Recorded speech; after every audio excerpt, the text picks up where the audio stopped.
the tomato patch. Beautiful, green, growing, all good things. Again, weeding. Weeding could happen in this tomato patch. Now, we do not have stakes as of yet for all of the tomatoes. So if anybody does have any extra stakes that they could donate to the garden, that would be really helpful. Also, if you do have some extra tomato cages, that would also be helpful. It will help to keep things contained. So we definitely could use some weeding in and amongst the tomato patch. Things like this sunflower, I know it can be really hard, but we don't want this sunflower here. This is going to be something that's just going to create a lot of shade, and tomatoes love sun. So this sunflower is going to be removed. Now, one thing to keep in mind is that we've actually planted onions in between a lot of these tomatoes. Companion planting, just trying to also have things that can reduce pests. So make sure you're aware of what's a weed and what is not. And, in here, as you can see, maybe, yeah. So, these are onions, and all of these other things, like we've got the bindweed, we've got some other kind of weed, got some clover, getting in and around the base of the tomato, but also pruning out, and if you got some sharp thumbnails, pruning out the lower branches and getting rid of the weeds. And then you can always bring the soil up and around the stem, remembering that tomato plants continue to put out roots along its stem.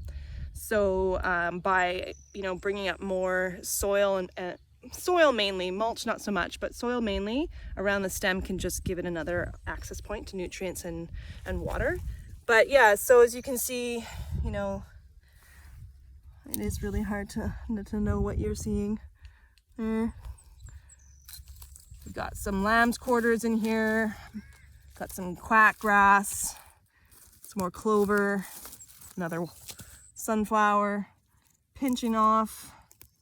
I'm not going to be too aggressive yet with doing a lot of pruning, because I definitely want lots of leaves in order to suck in all that sun and put in its growth into the roots.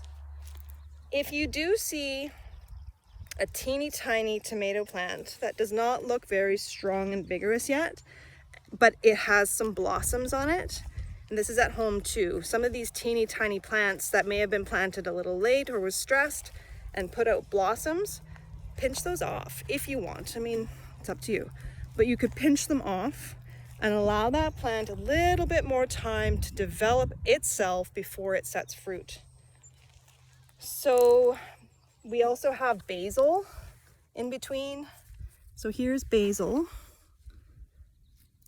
This is lamb's quarters, and there's also a false nightshade in there. So make sure you please do know your weeds before.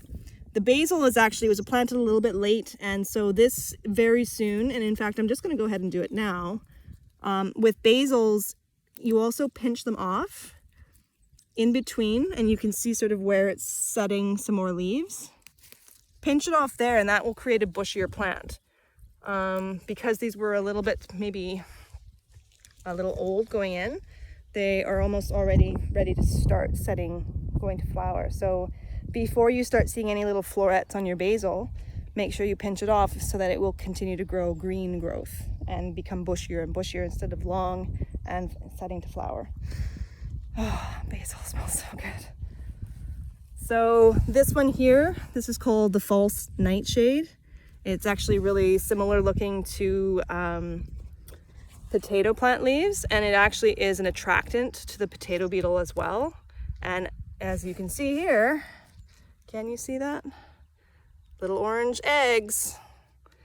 So, there's two trains of thought. Is it better to leave it in so it becomes almost like a decoy to the potato beetle?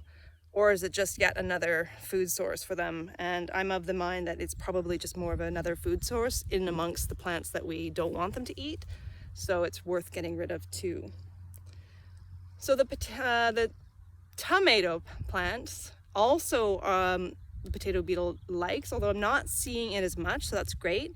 But if you were to come through here, even just doing one row where you weed around the tomato, watching for those companion plants that we have, pruning away the lower leaves just to encourage airflow around the base, checking for potato beetle and the eggs, and then even just using just your hands or a tool and just mounding up some soil around its stem, and that would be a really great way to help take care of these tomato plants. And again, if you have any donations of stakes, tomato cages, and even Epsom salts would be a really great donation to the garden, because Epsom salts can add the magnesium that tomatoes and peppers and squash and cucumbers all love to develop really healthy green leaves. And that green chlorophyll just helps to make the plant that much stronger. So just like we need magnesium and lots of it, so do a lot of these plants too. So even just sprinkling magnesium, Epsom salts onto the surface, and it will dissolve with water over time and just help to strengthen the resilience of these plants, which is what we ultimately want. Strong, resilient plants create lots of beautiful food. Typically, I think this is true, but full of extra nutrition, because there's these anthocyanins and things like that. All of the components that the plant makes as it becomes more resilient actually goes into its fruit too. It's pretty cool. So potato plants need bug searching. Tomatoes need a little bit of pruning and weeding. The squash needs a little bit of weeding and training. And then the rest of the garden just needs that TLC of weeding around these crops. The peppers are pretty teeny tiny. Hand watering for anything that looks just so dry. Soon enough we'll do some thinning on some of these crops that are coming up really well. Like we've got some chard that's really taking off now. Of course, chard can become a huge plant, so you don't need to have 5 chard plants in one little tiny space. So those get thinned out just to encourage these plants to become as big and productive as they can be. So things are looking really good. We hope to see you up here this week.